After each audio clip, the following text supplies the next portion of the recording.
freezing temperatures, 40 inches of snow, and 50-mile-an-hour winds. This sounds like bad weather to some people. To Bloomberg, it sounds like a national disaster. To me, it sounds like a vacation.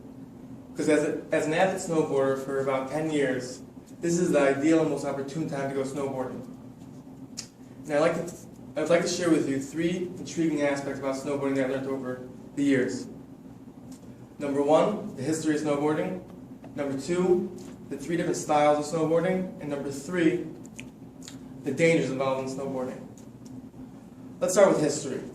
Who invented it? Who publicized it? Who made it? Where was it created? So according to Dr. Klaus Dan in his 2011 edition, Sports Orthopedics, he claims an engineer from Michigan named Sherman Poppin created snowboarding in 1963. He came upon this idea when he was sledding with his daughter, and his daughter would go to the top of the mountain and stand up and sled while standing. A light bulb went off in his head, went on in his head actually, and he ran straight to his worker's bench, and he took 2 water skis, attached them, put a little string to it, give a little bit more maneuverability, and voila, snowboarding was born. He sold this prototype to manufacturers, and he dubbed the name Snurfer, not snowboard, Snurfer, combination of snow and surfboard. So its original name was Snurfer. Over the next 5 years, the popularity of the sport grew, and according to the Muskegon, Michigan Chronicle newspaper, 5 years later, on February 19, 1968, the first national snurfboard competition happened in Michigan. About 7,000 people attended this event, and the sport grew by leaps and bounds because of this public exposure. This was a monumental time for the snowboard community because it was finally being recognized as a sport and not as just some simple hobby. In the article titled Chairman of the Board by Heinrich Portland in 2000 claimed that 10 years later, Jake Burton reinvented snowboarding. He revolutionized the sport by creating bindings. Bindings are an apparatus which attaches the rider to the board, whereas before then, the riders would just stand on the board and just like we stand on a scale, balancing themselves from falling off. This made impossible tricks possible and feats which they thought they couldn't attain attainable. Now that we know a little about the history, let's talk about the different styles of snowboarding. According to WorldSnowboarding.com in 1997, an article titled Styles, there are 3 different types of styles. There's free carving, freestyle, and free ride. Free carving is really the amateur level of snowboarding, in which you go to man-made slopes, not uncharted terrains, and you simply just go down the mountain by going back and forth carving nice small S's. And the thrill of this is just how much speed you can get. The second type of style is freestyle. Freestyle is a little bit more advanced, where in addition to the S's and just doing simple speed, you go through jumps, rails, half pipes. And the most advanced style of them all is called free riding. This is when you merge all the aspects of free carving and freestyling.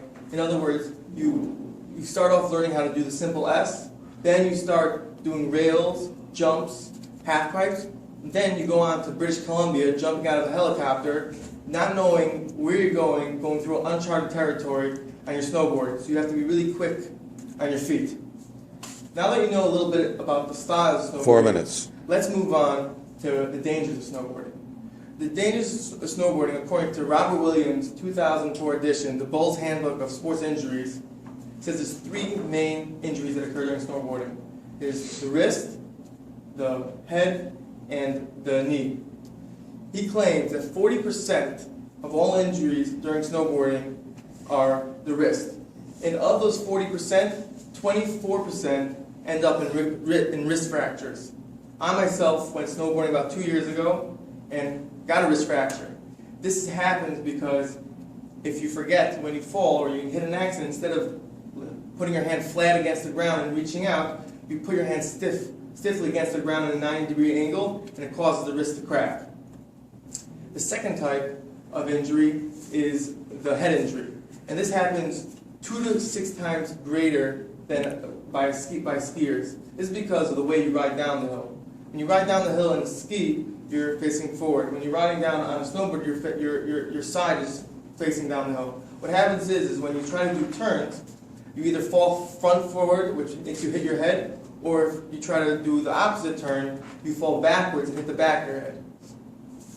The third injury is the knee injury. It's the least common, and in comparison to skiers, 15% of snowboarders get knee injuries compared to 45% of skiers. This is because of the way the binding systems are set up in each apparatus.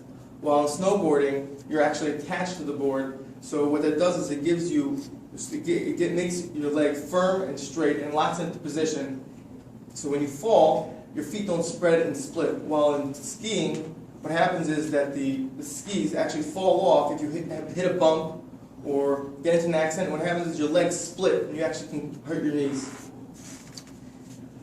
Now that you know a little bit about the injuries and you know a little bit more about snowboarding, let's go over what we spoke about.